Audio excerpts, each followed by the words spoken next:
I always thought summers would stay the same. Long afternoons spent at Marcus's place, raiding the fridge, gaming until our eyes burned, and joking about nothing important. But this one felt different, like something was waiting just beyond the usual rhythm, quietly shifting underneath. It started with a text. "You staying over after the party? My brother said it's cool." I read it twice. The last part made my stomach twist in that annoying, familiar way I never talked about. Marcus's older brother, Alex, tall, quiet, way too attractive to be real, had always been a background blur. The type you notice only when he passes by shirtless on the way to the kitchen or when his laugh sneaks into your thoughts at night. I told myself it didn't mean anything. Just admiration, curiosity, nothing more. I replied with a casual, "Yeah, sure," but my fingers lingered over the screen longer than necessary. The party was for Marcus's birthday, a backyard thing, his parents conveniently out of town. It was all our usual friends, plus a few of Alex's college buddies drifting in and out of the house like they didn't belong. I stuck close to the edge, half sipping a soda, watching Marcus bounce between conversations. Alex was there too, helping with the grill, his sleeves rolled up, heat from the coals dancing off his arms. He caught me watching once, or maybe twice, but didn't say anything. Just this slight smile, like he already knew something I didn't. When the evening wore down and people trickled out, Marcus threw me a pillow and gestured toward the couch. "I'm crashing upstairs. You good down here?" Before I could answer, Alex leaned against the doorframe, arms crossed. "He can take the guest room if he wants. Couch sucks anyway." I pretended not to care, shrugged like it didn't matter. But my chest thudded a little too hard when I followed him down the hall, past closed doors, into a room that smelled faintly like cedar and laundry soap. "Make yourself comfortable," he said, turning away. But before he left, he glanced back, eyes softer than I expected. "You sure you're okay?" I nodded, voice caught in my throat. I wasn't sure what felt different that night. The silence, the way the walls seemed to hold the heat, or how the air between us wasn't quite the same anymore. But something was shifting. I could feel it. We met in 7th grade, me and Marcus, both lanky and awkward, bonded instantly over a shared hatred of running laps in gym class and a mutual obsession with superhero movies. By high school, he was the one person who truly knew me, not just the me that everyone else saw, but the quieter, uncertain version I kept tucked away. We'd spent years building a rhythm, easy and unshakable, and a big part of that rhythm was being around his house, which meant being around Alex. Alex was always a little out of reach. 3 years older, already in college when we were still figuring out lockers and zits, but he wasn't the type to treat us like dumb kids. He'd ruffle Marcus's hair in passing, throw in a sarcastic jab here and there. With me, it was different. He wasn't cold, just distant, polite, friendly, in that slightly too careful way that made me wonder if he saw something in me I hadn't even figured out yet. Still, there were little moments, like the time I tripped in the garage trying to dodge a basketball, and Alex caught me before I hit the concrete. Or the night I stayed late watching a movie with Marcus, and Alex walked in shirtless, half asleep, grunted something about the volume, then looked right at me before walking off. I could still remember the way his eyes lingered just a second too long. I tried to shake those moments off. I wasn't even sure what they meant, or if they meant anything at all. After the party, I was halfway through brushing my teeth when Marcus stuck his head into the bathroom. "Oh, crap, I forgot to wash the guest sheets. You cool to just crash in Alex's room? He's doing some work thing and staying over at his friend's place tonight." My hand froze mid-brush. "What?" "Yeah. He said you can use his room, don't mess it up." Marcus grinned like it was nothing. Like it didn't mean I'd be sleeping in the room that had occupied far too much space in my head for far too long. I played it cool, shrugged. Sure, whatever. But my heart was hammering like I'd just run those hated gym laps.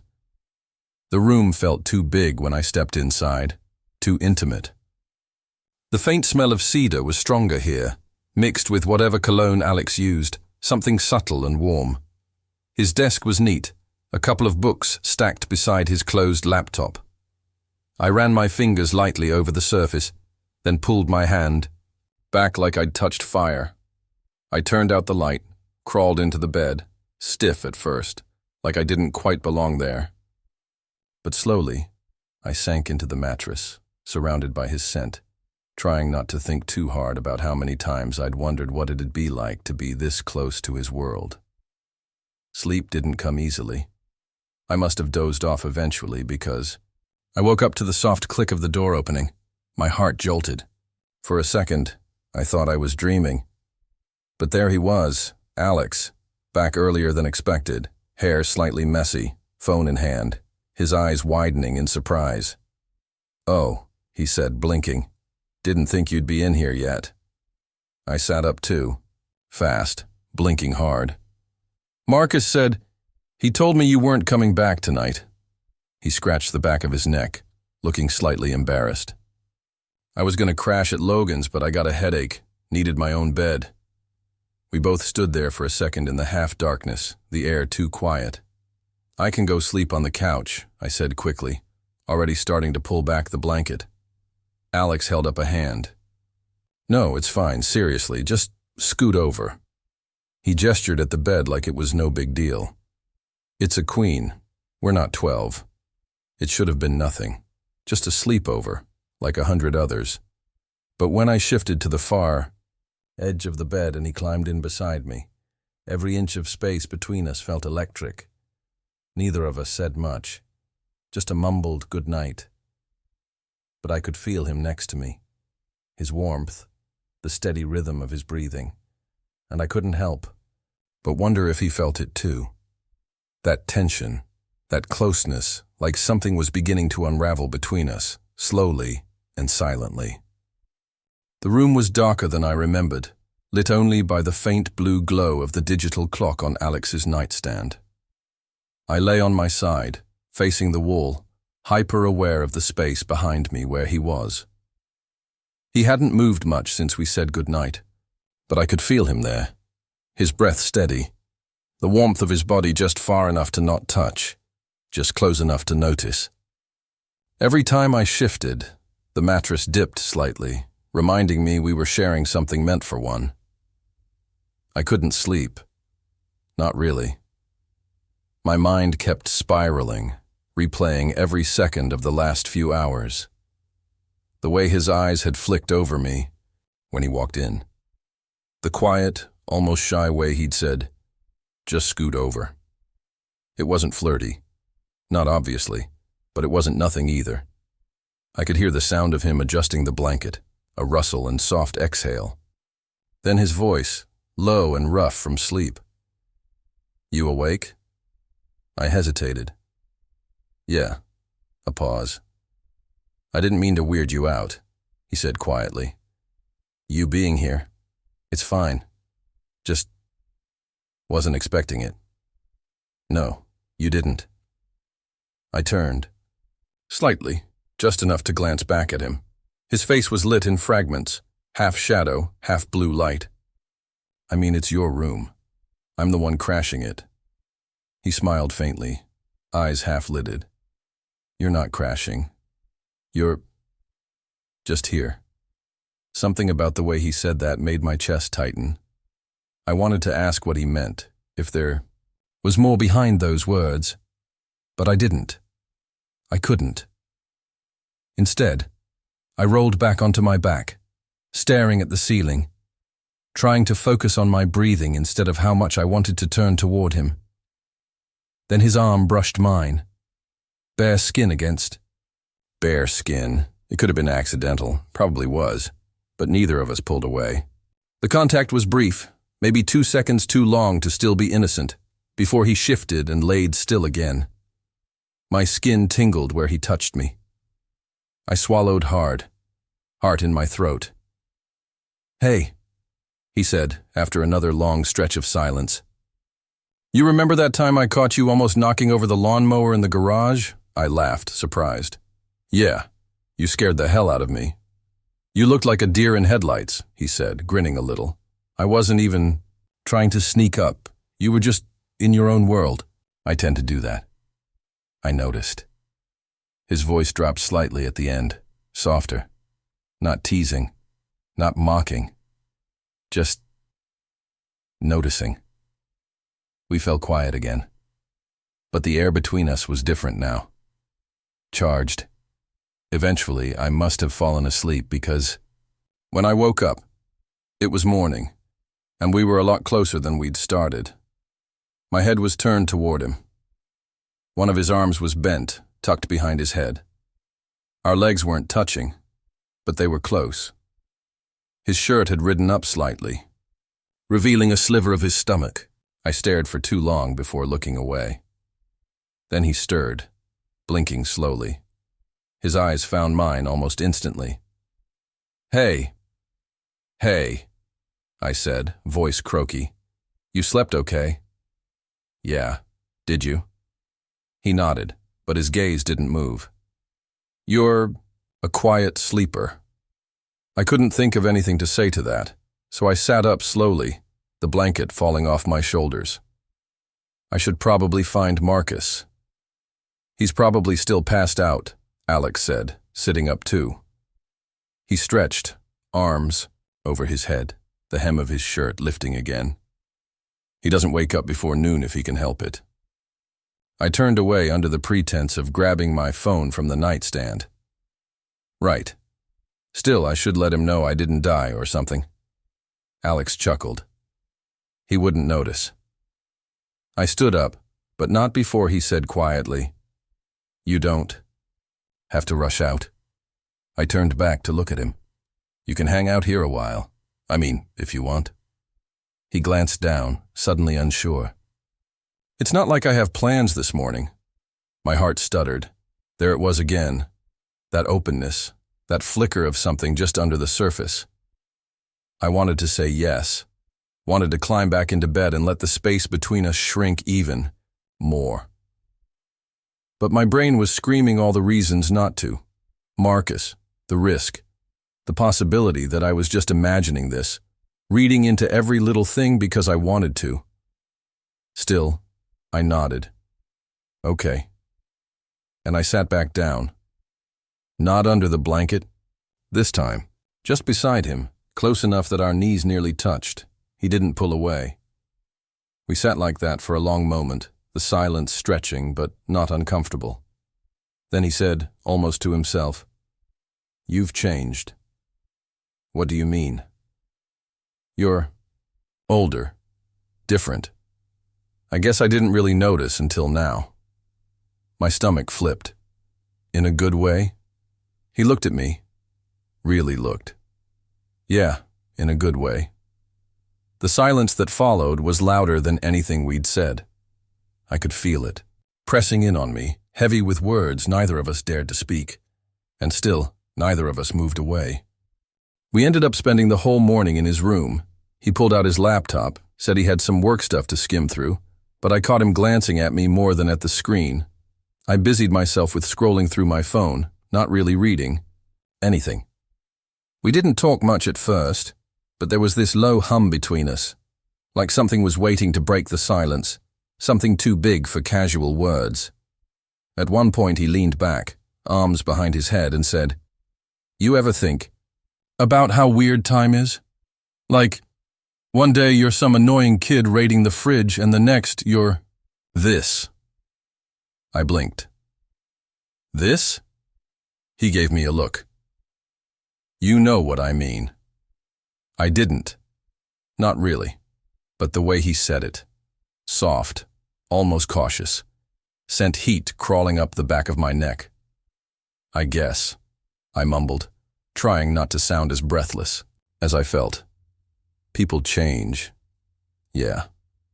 He stared at the ceiling for a moment, then turned his head to face me. You did. I wasn't sure what to do with that. Compliments from Alex weren't rare exactly, but they were usually about my music taste or how I made decent pancakes that one summer morning, not this, not personal. And yet he kept watching me, like he was waiting for something. I finally broke the gaze, standing up with some excuse about getting water. He didn't stop me, but when I came back, he was still sitting there, legs stretched out across the bed, eyes unreadable. "Why are you so quiet today?" he asked, not unkindly. "You're usually quick with a comeback." I sat on the edge of the bed again, suddenly exhausted by pretending everything was normal. "Because I don't know what I'm doing," I said before I could stop myself. He raised an eyebrow. "What do you mean?" I exhaled, fingers clenching the blanket. "I don't know, just being here, with you. It's messing with my head." Alex didn't say anything right away.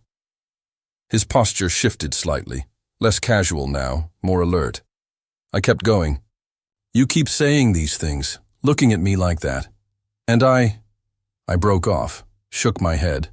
"Forget it." "No," he said, sitting up straighter. "Don't do that. Don't shut down right when you're about to be honest." I stared at him. The words were right there, hovering, waiting. "I think I've liked you longer than I realized," I finally said, my voice barely more than a whisper. I tried to ignore it. Told myself it was just some stupid crush or whatever. That it'd go away, but it didn't. His eyes didn't move from mine, not once. And he didn't look surprised, just quiet, listening. "I thought maybe I was reading into things," I continued. "That maybe I just wanted it too much, and I made up stuff in my head. But you, God. Alex, you confuse the hell out of me. You look at me like you want something, and then you go back to being normal, and I feel like I'm going insane." His jaw flexed slightly, like he was biting back something. Then he stood up, paced once across the room, then back. "I didn't mean to mess with you." "You didn't," I said quickly. "That's not what I meant. I didn't." "Know if it was okay to feel this way." He stopped, turned to face me. "Why wouldn't it be?" "Because you're Marcus's brother," I said, my voice cracking a little. "Because you're older. Because you're you." He took a step closer. "That ever stop you before?" I didn't think I had a chance before. Another step. "And now?" "I don't know," I breathed. "I just needed you to know." He came to a stop in front of me, not touching, but close enough that I had to tilt my head up to look at him. His eyes searched mine like he was looking for something. "Buried deep. I've been trying not to say anything," he said slowly, "because I didn't want to make things harder for you, or for Marcus, or for me." "So you felt it too," I said, not even pretending anymore. He nodded. "Yeah, I did. I do." I swallowed hard. "Then why didn't you?" "Because you're younger, and I didn't want you to feel like I was pushing anything. I figured if it was real, it'd show up on its own." "It's real," I said, barely able to get the words out. "It's really, really real." He stared at me for a long moment. Then slowly, like he was giving me time to pull away, he reached out and brushed his fingers against mine. I didn't move. My hand turned toward his instinctively, fingers curling slightly, and he took that as permission. Our hands fit together like they were meant to. Warm, steady, unshaking. "I don't know what this is yet," he murmured, "but I want to find out." My chest ached with how much I wanted him. His voice, his touch, his honesty. "I do too!"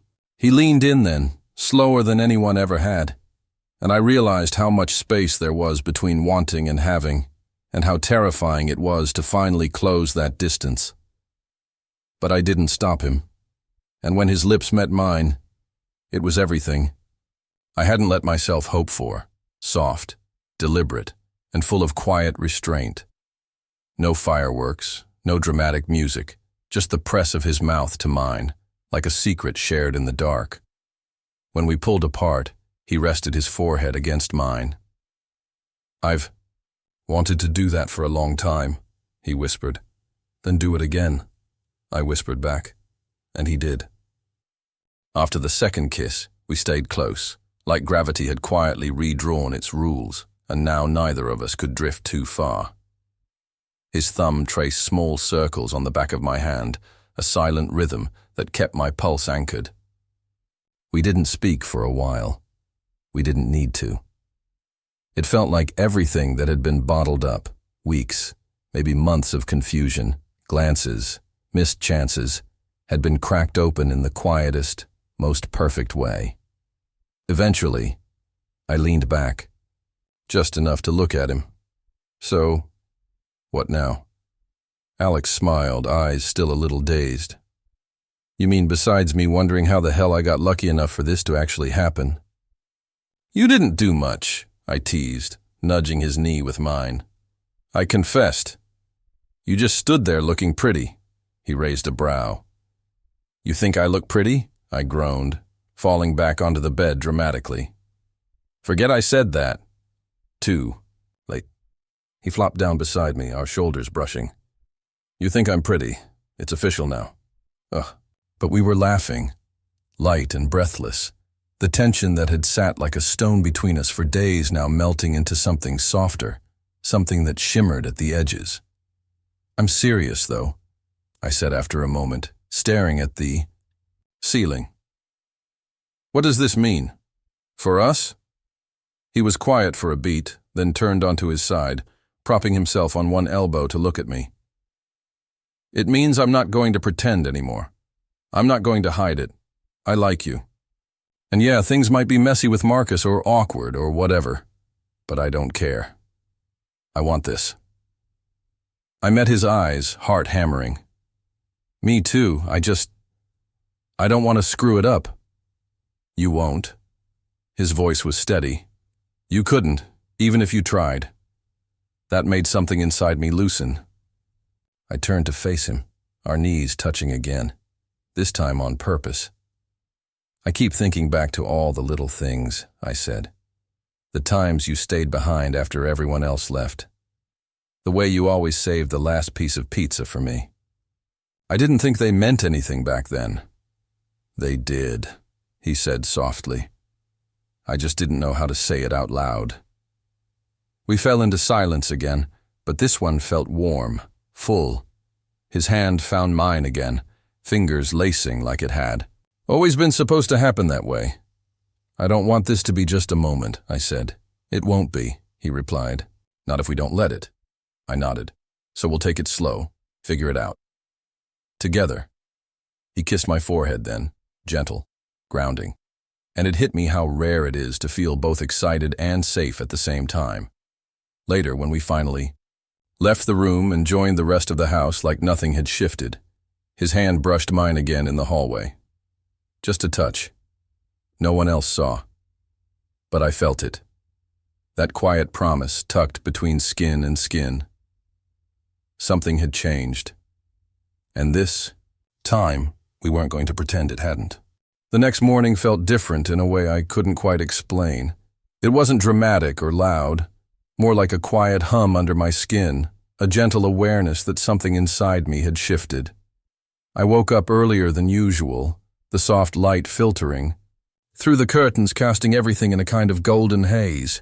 I sat up slowly, rubbing the sleep from my eyes, and there he was, already awake, sitting on the edge of the bed, scrolling through his phone like it was just another normal day.